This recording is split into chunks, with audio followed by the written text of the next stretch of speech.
तो आज बात करेंगे एल और आयनोकोजी की, कौन ज़्यादा स्मार्ट है। उससे पहले तुम ये देखो, तुम सबसे बड़ी गलती कर रहे हो। एल और आयनोकोजी का आईक्यू कंपेयर किया ही नहीं जा सकता। एक तरफ एल वो आदमी जो दुनिया के सबसे डेंजरस क्रिमिनल को पूरी पुलिस फोर्स के सामने कॉर्नर कर देता है, दूसरी तरफ आयनोकोजी है वो लड़का जो गेम जीतने के लिए रूल्स फॉलो नहीं करता, रूल्स लिखता है। एल चेस के हर मूव को पहले से प्रेडिक्ट कर लेता है, आयनोकोजी पूरे चेस बोर्ड का मतलब ही बदल देता है। एल क्लू ढूंढता है, आयनोकोजी क्लू छोड़ता ही नहीं। एल इंसानी बिहेवियर को समझता है, आयनोकोजी इंसानी इमोशंस को वेपन की तरह यूज करता है। एल तब तक जीतता है जब तक सामने वाला लॉजिकल। आयनोकोजी जानबूझकर गलत मूव खेलता है ताकि दुश्मन को लगे कि वो जीत रहा है। एल लॉजिक का किंग है, आयनोकोजी सर्वाइवल का गॉड। एल हर सवाल का जवाब ढूंढता है, आयनोकोजी पूरा सवाल ही मिटा देता है। अब असली सवाल ये है, क्या एल उस इंसान को पकड़ सकता है जिसके एग्जिस्टेंस का कोई रिकॉर्ड ही नहीं? और अगर एल को व्हाइट रूम में डाल दिया जाए तो क्या वो एक दिन भी सर्वाइव करेगा? कमेंट में अपनी थियरी बताओ, क्योंकि तुम भाई से मैं कह रहा है आयनोकोजी के आसपास भी नहीं है एल। ये सुन के मेरा एक ही रिएक्शन था, क्या ये क्या बक रहे हो मादरचोद। और ऐसा लग रहा है भाई ये ऐसी स्क्रिप्ट लिख रहा है। एल चेस का मूव को पहले प्रेडिक्ट कर देता है और आयनोकोजी पूरे चेस बोर्ड का मतलब ही बदल देता है। बकवास कर रहा है। तो पहले दोनों के बारे में बात करते हैं। Ayanokoji from Classroom of the Elite. Ayanokoji को परफेक्ट ह्यूमन बीइंग कंसिडर किया जाता है। भाई को 2 साल की उम्र में ही वाइट रूम में डाल दिया था, जिसमें बच्चों को जीनियस बनाया जाता है। और ये वाइट रूम असूमी आयनोकोजी का है, जो बाप है आयनोकोजी का।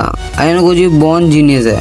इंस्ट्रक्टर्स ने आयनोकोजी से पूछा कौन से हाथ में सिक्का है, और ये 4 बार पूछा गया आयनोकोजी से, और उसने 4 में से 4 बार सही बताया। आयनोकोजी इमोशनलेस है, उसमें कोई इमोशन नहीं है क्योंकि वो ऐसी जगह बड़ा हुआ है। आयनोकोजी को हर टाइप का मार्शल आर्ट आता है। जब वो 9 साल का हुआ तब बाहर से इंस्ट्रक्टर्स बुलाए गए थे और उनसे बोला तुम किसी भी वेपन का यूज़ कर सकते हो। आयनोकोजी जो बेयर हैंड था उसने इन्हें मिनटों में हरा दिया था। उसने वाइट रूम से ये सीखा है, ह्यूमंस बस टूल्स हैं। तो ये है आयनोकोजी की फीट्स और उसका पास्ट। अब बात करते हैं एल लॉलाइट, वर्ल्ड का नंबर 1 डिटेक्टिव। एल जब 8 साल का था तब वतारी उसे अपने घर लाया था। एल आते उन बच्चों को पीट देता है और रीज़न ये था कि वो उस पर अटैक करने वाले थे। वतारी हमें बताता है वो बचपन से ही स्मार्ट है। वो अकेला चेस खेलता है और पजल सॉल्व करता है, और वो वतारी से डिफ़िकल्ट पजल मांगता था। उसके बाद वतारी एल को उसके प्राइवेट रूम देता है और फिर एल उससे कंप्यूटर मांगता है और वतारी उसे दिला भी देता है। एल वतारी को बोलता है इस कंपनी के शेयर खरीद लो, तो वतारी ऐसा ही करता है। उसके बाद वतारी की नेटवर्थ 20,000 टाइम बढ़ जाती है। उसके कुछ दिन बाद एल किसी सीरियस मर्डर केस के बारे में पढ़ रहा होता है न्यूज़पेपर के अंदर, जिसमें कातिल ने कोई क्लू नहीं छोड़ा होता है। उसके कुछ टाइम में एल ने उस केस को स्टडी करके केस सॉल्व कर दिया था। तब शायद उसकी एज 8 से 13 के बीच होगी, और उसके दूसरे फीट से लिंड एल टेलर के थ्रू एल ने लाइट को रेजबेट करके पता लगा लिया था कि कीरा कहाँ रहता है। और उसने ये भी बताया कीरा एक स्कूल स्टूडेंट है। जो भी हत्याएं हो रही हैं वो स्कूल टाइम को छोड़ के हो रही हैं। ये है एल के सिर्फ 2 फीट, यही बहुत होंगे एल के कैरेक्टर को डिस्क्राइब करने के लिए। तो बात करते हैं कंपैरिजन की। भाई इसमें कह रहा है एल क्लू ढूंढता है और आयनोकोजी क्लू नहीं छोड़ता।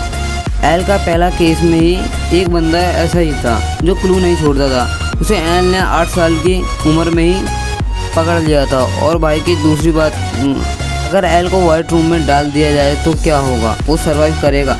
तो आंसर होगा हाँ, विदाउट एनी एफर्ट्स। एल बचपन से ही इतना स्मार्ट है, उसे हर चीज़ की नॉलेज है विदाउट किसी के बताए बिना। उसने वतारी की नेटवर्क को 20,000 टाइम बढ़ा दिया था 8 साल की उम्र में, और उसने 8 साल की उम्र में ही अपना पहला केस सॉल्व कर दिया था। यहाँ तक कि विदाउट वाइट रूम के एल में ना के बराबर इमोशंस हैं। और अगर एल वाइट रूम में रहता है तो आयनोकोजी उसके सामने स्टैंड भी नहीं करेगा। तो क्लियर आंसर है एल ज़्यादा स्मार्ट है। यहाँ वीडियो ख़त्म होती है। पसंद आए तो सब्सक्राइब भी कर लेना।